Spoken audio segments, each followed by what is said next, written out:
കോട്ടയം ലോക്സഭാ സീറ്റിൽ പിടിമുറുക്കി കേരള കോൺഗ്രസ് ജോസഫ് വിഭാഗം. കോട്ടയം ഏറ്റെടുക്കാൻ കോൺഗ്രസ് നീക്കം നടത്തുന്നുവെന്ന സൂചനകൾക്കിടെയാണ് കേരള കോൺഗ്രസ് നിലപാട് കടുപ്പിക്കുന്നത്. ഉഭയകക്ഷി ചർച്ചയിൽ സീറ്റിന്റെ കാര്യത്തിൽ ധാരണയായി എന്നും കോൺഗ്രസിന്റെ ഉറപ്പിൽ വിശ്വാസമുണ്ട് എന്നും മോൻസ് ജോസഫ് റിപ്പോർട്ടറിനോട് പ്രതികരിച്ചു. രണ്ട് കേരള കോൺഗ്രസ് പാർട്ടികൾ നേർക്കുനേർ പോരാടുമ്പോൾ വിജയസാധ്യതയിൽ കോൺഗ്രസിന് സംശയമുണ്ട്. കോൺഗ്രസിന്റെ കോട്ടയം ജില്ലാ ഘടകവും ഇക്കാര്യത്തിൽ ആശങ്ക ചൂണ്ടിക്കാട്ടിയിട്ടുണ്ട്. ഈ സാഹചര്യത്തിലാണ് കോൺഗ്രസ് കോട്ടയം ലോക്സഭാ സീറ്റ് ഏറ്റെടുക്കാൻ ആലോചിക്കുന്നത്. എന്നാൽ അത്തരമൊരു സൂചന പുറത്തുവന്നതോടെ കോട്ടയം സീറ്റിൽ അവകാശവാദം കടുപ്പിക്കുകയാണ് കേരള കോൺഗ്രസ് ജോസഫ് വിഭാഗം. കോൺഗ്രസ് പാർട്ടിയും കേരള കോൺഗ്രസ് പാർട്ടിയും തമ്മിൽ വ്യക്തമായൊരു ധാരണ ഉണ്ടായിട്ടുണ്ട്. ഉഭയകക്ഷി ചർച്ചയിൽ കേരള കോൺഗ്രസിന്റെ നിലപാട് party chairman Shri P J Joseph sir ഉന്നയിച്ചിട്ടുണ്ട്. കോട്ടയം സീറ്റിൽ പാർട്ടിയുടെ ക്ലെയിം ഞങ്ങൾ ചൂണ്ടിക്കാണിച്ചിട്ടുണ്ട്. കോൺഗ്രസ് പാർട്ടി അത് തത്വത്തിൽ അംഗീകരിക്കുകയും ചെയ്തിട്ടുണ്ട്.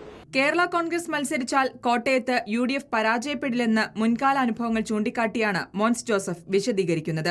100% ഇത് കോട്ടയത്ത് ജോസഫ് വിഭാഗം എന്നുള്ളതല്ലോ, UDF ജയിക്കുക എന്നുള്ളതാണല്ലോ.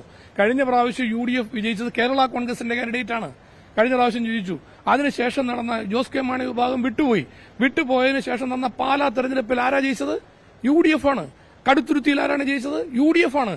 അപ്പൊ ജോസ് കെ മാണി വിട്ടുപോയതിനു ശേഷമുള്ള തെരഞ്ഞെടുപ്പുകൾ ഇപ്പോൾ നമ്മൾ കണ്ടിരിക്കുന്ന വ്യക്തതയോടെ കണ്ടിട്ടുണ്ട്. UDF ജയിക്കുന്നതാണ്.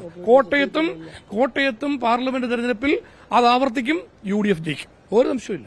കോട്ടയം ഏറ്റെടുക്കാൻ കോൺഗ്രസും വിട്ടുനൽകില്ലെന്ന നിലപാടിൽ കേരള കോൺഗ്രസ് ജോസഫ് വിഭാഗവും ഉറച്ചുനിന്നാൽ ബുധനാഴ്ച ചേരുന്ന UDF യോഗത്തിലും അന്തിമ തീരുമാനം ഉണ്ടായേക്കില്ല.